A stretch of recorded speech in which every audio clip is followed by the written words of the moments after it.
पाकिस्तान को फिर पटका, देश को दहलाने का मकसद फेल, 12 शहरों को उड़ाने की थी साजिश। नमस्कार, मैं हूं निश्चित दुबे, आप देख रहे हैं कैपिटल टीवी का खास प्रोग्राम दो टुक। आज देश की सुरक्षा एजेंसियों ने एक बार फिर पाकिस्तान की घिनौनी साजिश को करारा झटका दिया है। एनआईए ने उत्तर प्रदेश, बिहार, राजस्थान और महाराष्ट्र में 12 जगहों पर एक साथ छापेमारी की है। यह पाकिस्तान लिंक्ड आतंकी साजिश का केस है, जिसमें पाकिस्तानी ऑपरेटिव जसवीर चौधरी और उसके भारतीय साथियों ने ड्रोन के जरिए हथियार, गोला बारूद और आईडीज की बड़ी खेप मंगवाई थी। मकसद था पंजाब, दिल्ली और देश के दूसरे हिस्सों में बड़े ब्लास्ट करके भारी नुकसान पहुंचाना। लेकिन समय रहते ही एनआईए ने पूरी साजिश का भंडाफोड़ कर दिया। अब सवाल यह है कि कितना घातक था यह प्लान। सोचिए जरा, सीमा पार से ड्रोन उड़ा करके भारी मात्रा में हथियार सप्लाई, लोकल मॉड्यूल को एक्टिवेट करके रेकी करना और फिर एक साथ कई शहरों में धमाके का प्लान।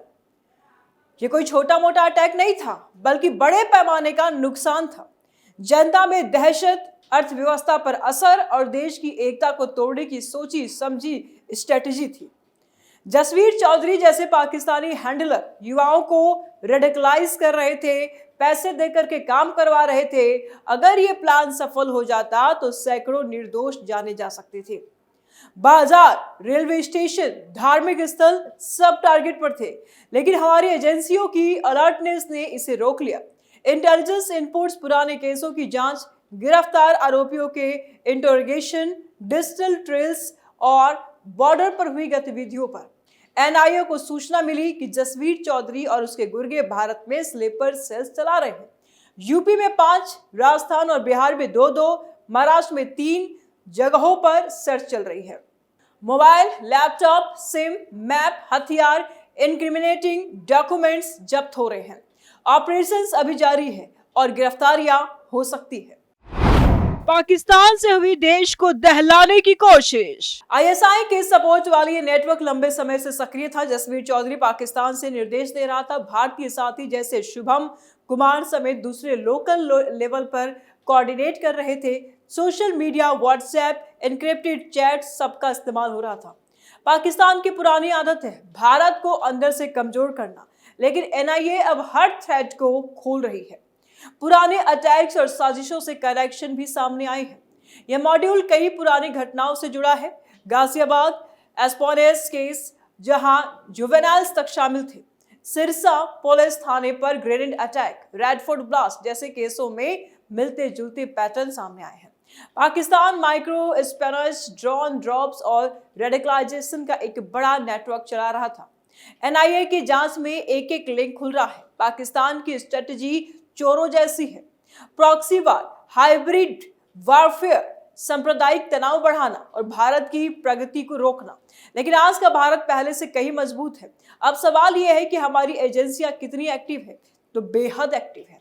एनआईए, आईबी, रॉ, राज्य पुलिस और एटीएस का कोऑर्डिनेशन कमाल का है। टेक्नोलॉजी, सर्विलांस, इंटेलिजेंस शेयरिंग सब टॉप क्लास। सरकार टेरर को कैसे कंट्रोल करेगी? अब सबसे महत्वपूर्ण सवाल यह है कि एनआईए और भारत सरकार आतंकवाद को कैसे कंट्रोल करेगी। यह सिर्फ एक छापेमारी या कुछ गिरफ्तारियां कमाल नहीं है, बल्कि लंबी लड़ाई का हिस्सा है। एनआईए और सरकार की रणनीति अब मल्टी लेयर, टेक्नोलॉजी ड्रिवन और जीरो टॉलरेंस वाली है। सबसे पहले फंडिंग की स्रोतों को पूरी तरह से काटना। पाकिस्तानी हैंडलर्स हवाला, क्रिप्टो करेंसी, फर्जी एनजीओ और अनट्रस्टेड चैनलों से पैसे भेजते हैं।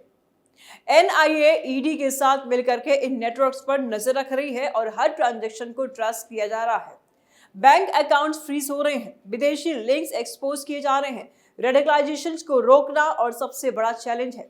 सोशल मीडिया, एनक्रिप्टेड एप्स और ऑनलाइन प्रोपेगेंडा युवाओं को प्रभावित कर रहे हैं। सरकार नई साइबर पॉलिसी के तहत ऐसे कंटेंट को तुरंत ब्लॉक कर रही है। एआई टूल से मॉनिटरिंग बढ़ाई गई है। स्कूल, कॉलेज लेवल पर डी रेडिकलाइजेशन प्रोग्राम चलाए जा रहे हैं। कम्युनिटी लीडर्स और उलेमा को शामिल करके काउंटर नैरेटिव तैयार किया जा रहा है। बॉर्डर सिक्योरिटी को और टाइट किया गया है। ड्रोन ड्रॉप्स जैसे जसवीर चौधरी वाले मॉड्यूल को रोकने के लिए advance radar, anti drone system, border fencing और ह्यूमन इंटेलिजेंस का कॉम्बिनेशन बढ़ाया गया है। बीएसएफ, आईटीबीपी और आर्मी के बीच रियल टाइम शेयरिंग हो रही है। इंटेलिजेंस कोऑर्डिनेशन ने नई ऊंचाई दी है। एनआईए, आईबी, रॉ, राज्य एटीएस और लोकल पुलिस के बीच डेटा शेयरिंग प्लेटफॉर्म मजबूत किया गया है। एक जगह की लीड दूसरे राज्य तक पहुंच रही है। यूएपीए जैसे सख्त कानूनों का इस्तेमाल तेजी से हो रहा है। फास्ट ट्रैक स्पेशल कोर्ट से केसों का निपटारा हो रहा है। व्हाइट कॉलर टेरर और ओवरग्राउंड वर्कर्स पर भी खास फोकस है। पढ़े लिखे युवा टेक्नीशियन, डॉक्टर अगर शामिल हो रहे हैं तो उनकी पहचान करके उनके नेटवर्क्स तोड़े जा रहे हैं। गाजियाबाद एस्पोनेस जैसे केसों में जुवेनाइल्स तक शामिल थे, इसीलिए जुवेनाइल जस्टिस बोर्ड के साथ मिलकर केस हैंडल किए जा रहे हैं। इंटरनेशनल कोऑपरेशन बढ़ाया जा रहा है। अमेरिका, यूके, इजराइल, यूएई जैसे देशों के साथ इंटेल शेयरिंग और एक्स्ट्राडिशन तेज हुआ है। FATF जैसे प्लेटफॉर्म पर पाकिस्तान को आइसोलेट किया जा रहा है। माइक्रो लेवल पर क्या हो रहा है ये भी जरा देख लेते हैं। हर गिरफ्तार आरोपी का पूरा बैकग्राउंड चेक किया जा रहा है। Family, travel history, financial records, social media activity, contact सब कुछ जांचे जा रहे हैं। फोरेंसिक्स लैब में डिवाइसेस की जांच से नया डेटा निकाला जा रहा है जो नई लीड्स दे रहा है। एनआईए के स्पेशल टीम्स 24/7 काम कर रही है। सरकार की ओवरऑल स्ट्रेटेजी, प्रधानमंत्री मोदी के नेतृत्व में सुरक्षा को सर्वोच्च प्राथमिकता, surgical strikes, Balakot air strike जैसे नीतियों से पाकिस्तान को मैसेज दिया जा चुका है कि अब प्रॉक्सी वार बिना जवाब के नहीं चलेगी। घरेलू स्तर पर विकास, रोजगार और युवाओं को मुख्यधारा में लाने से रेडिकलाइजेशन की जड़ें कमजोर होंगी। पाकिस्तान कई चुनौतियों से जूझ रहा है। पाकिस्तान का आर्थिक संकट उसे और ज्यादा डेस्परेट बना रहा है। नई टेक्नोलॉजी जैसे एआई, ड्रोन, साइबर अटैक्स का इस्तेमाल बढ़ रहा है। स्लीपर सेल्स छिपे रहते हैं, लेकिन एनआईए का ट्रैक रिकॉर्ड पिछले सालों में शानदार रहा है। सैकड़ों मॉड्यूल बस्ट हुए हैं, चार्जशीट सजाए हैं। आगे का रोड मैप क्या है चलिए देखते हैं। AI based predictive analytics, big data, community policing, deradicalization centres और पब्लिक अवेयरनेस कैंपेन।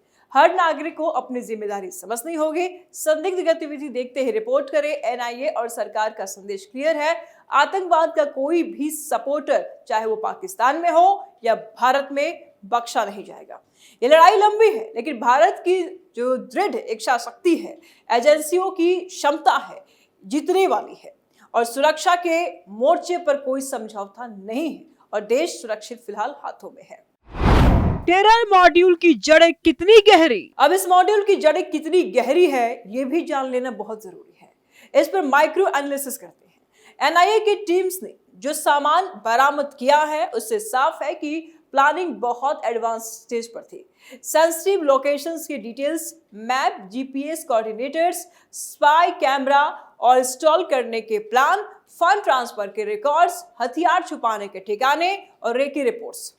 युवाओं को भर्ती कैसे करते थे ये भी जान लेते हैं। सोशल मीडिया पर इस्लामिक स्टेट, गजवाए हिंद या जैशे प्रोपेगेंडा शुरू हो जाती थी और फिर प्राइवेट चैट से personal handlings, training material share करना, वीडियो कॉल्स पर निर्देश देना और असाइनमेंट देना।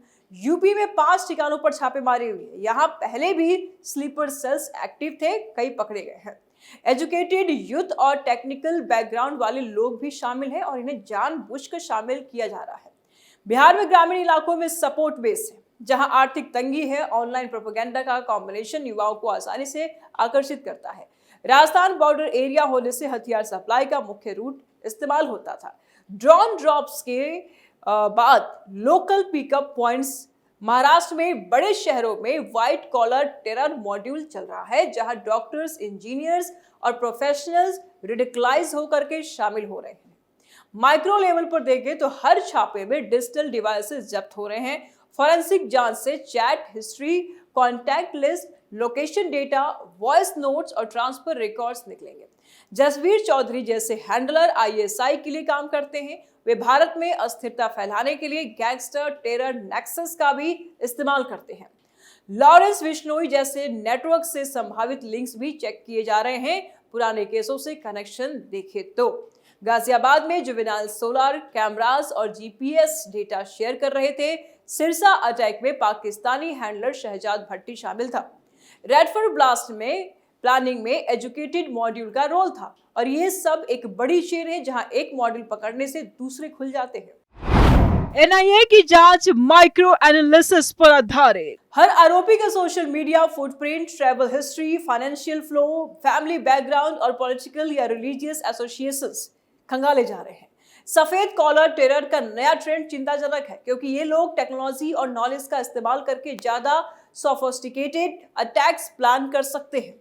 एनआईए की टीम्स 24/7 काम कर रही है। इंटरोगेशन में नए नाम और लिंक सामने आ रहे हैं। सिक्योरिटी सिस्टम की ताकत पीएफआई जैसे संगठनों पर बैन है। फंडिंग पर सख्त नजर है। विदेशी कनेक्शंस की ट्रैकिंग हो रही है। पिछले सालों में ISIS, AI, Qaeda, JeM, LeT modules को बड़े बड़े ऑपरेशंस में तोड़ा गया है। प्रधानमंत्री मोदी के नेतृत्व में जीरो टॉलरेंस पॉलिसी चल रही है। सर्जिकल स्ट्राइक से लेकर घरेलू ऑपरेशंस तक हर फ्रंट पर एक्शन तेज है। सरकार का रुख क्लियर है। गृह मंत्रालय और पीएमओ पूरी नजर रखे हुए हैं। डिप्लोमेसी में पाकिस्तान पर प्रेशर है, लेकिन मुख्य फोकस इंटरनल सिक्योरिटी पर है। यूएपीए एक्सप्लोसिव्स एक्ट के तहत सख्त कार्रवाई, फास्ट ट्रैक कोर्ट से जल्द सजा, और ये माइक्रो लेवल की जांच का मामला है। हर छोटी डिटेल को जोड़ करके बड़ा पिक्चर बनाया जा रहा है। एनआईए की सफलता इसी में है कि वे प्रिवेंटिव एक्शन ले रही है। अटैक होने से पहले मॉड्यूल को तोड़ रही है, लेकिन चुनौती बनी हुई है। पाकिस्तान लगातार नई टेक्नोलॉजी और तरीके आजमा रहा है। हमारी एजेंसियां भी उसी स्पीड से अपडेट हो रही है और इनके हर मंसूबे पर पानी फिर रही है। देश के गद्दारों से निपटेगी एनआईए। व्हाइट कॉलर में घूमते हैं आतंकवादी, दीमक की तरह देश को खा रहे हैं गद्दार। इस ऑपरेशन से एक बात तो साफ हो गई है कि समय रहते बड़ी आफत टल गई, लेकिन चुनौतियां क्या है और कैसे निपटेंगे, ये बड़ा सवाल है। सोशल मीडिया पर रेडिकलाइजेशन तेजी से फैल रहा है। युवा बेरोजगार है, बेरोजगारी की मार झेल रहे हैं। ऑनलाइन प्रोपेगेंडा और पाकिस्तानी हैंडलर्स का टारगेट बन रहे हैं। ड्रोन टेक्नोलॉजी का मिसयूज बढ़ रहा है। साइबर अटैक्स का नया फ्रंट खुल रहा है। बॉर्डर पर टेक्नोलॉजी और मानव इंटेलिजेंस का बेहतर मिश्रण जरूरी है। एनआईए कैसे कंट्रोल करेगी? फंडिंग सोर्सेज को पूरी तरह से काटना, हवाला, क्रिप्टो, फेक एनजीओस के पैसे पर लगाम लगाना, कम्युनिटी आउटरीच प्रोग्राम से युवाओं को मुख्यधारा में लाना, साइबर सिक्योरिटी को मजबूत करना होगा, एनक्रिप्टेड एप्स पर नजर रखनी होगी, इंटरनेशनल कोऑपरेशन जैसे कि अमेरिका, यूरोप, इजराइल जैसे देशों के साथ इंटेल शेयरिंग करनी होगी, माइक्रो एनालिसिस ऑफ थ्रेट पर ध्यान देना होगा। पाकिस्तान आर्थिक संकट में है, लेकिन प्रॉक्सी वार पर खर्च नहीं रोक रहा। जैम, लैट, आईएसआईएस के जैसे ग्रुप्स को सपोर्ट मिल रहा है पाकिस्तान की तरफ से। भारत में स्लीपर सेल्स भेजे जा रहे हैं। ओजीडब्ल्यू और एजुकेटेड टेररिस्ट का नया ट्रेंड चल चुका है। एनआईए को और पावर मिल रहा है। स्टेट्स के साथ बेहतर coordination, AI based productive analysis की अब जरूरत है, क्योंकि आपके बगल में बैठा हुआ व्यक्ति कंप्यूटर पे काम कर रहा होगा और आपको पता भी नहीं होगा कि हो सकता है कि वो स्लीपर सेल है पाकिस्तान का। ये अब नया ट्रेंड चल चुका है कि अब आतंकवादी की कुछ अलग वेशभूषा नहीं है, वो आप ही की तरह और हमारी तरह दिखते हैं, और हो सकता है कि वो अटैक करके चले जाए। नजर बनाए रखिएगा, अपडेट कीजिएगा। अगर कुछ आप ऐसा संदिग्ध देखते हैं तो फिलहाल अपनी राय आप कमेंट बॉक्स में जरूर दें। चैनल को सब्सक्राइब करें, ज्यादा से ज्यादा शेयर करें, वीडियो को लाइक करें। जल्द मिलते हैं नए अपडेट के साथ। दीजिए इजाजत, नमस्कार।